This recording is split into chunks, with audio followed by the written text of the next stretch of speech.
દાદાને નમસ્કાર છે. મારે દાદાને પ્રણામ છે.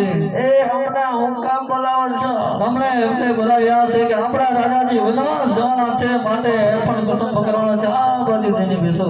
એવું છે બેટા, હાજે મારા સોરા.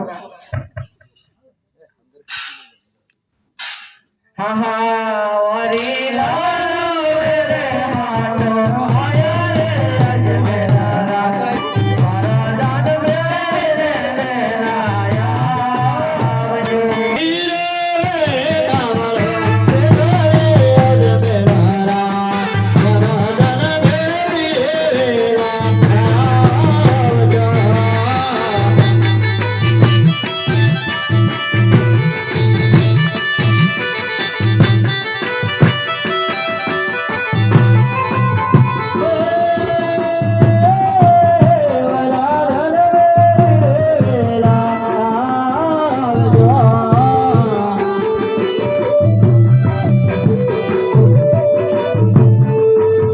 હાલ હાલ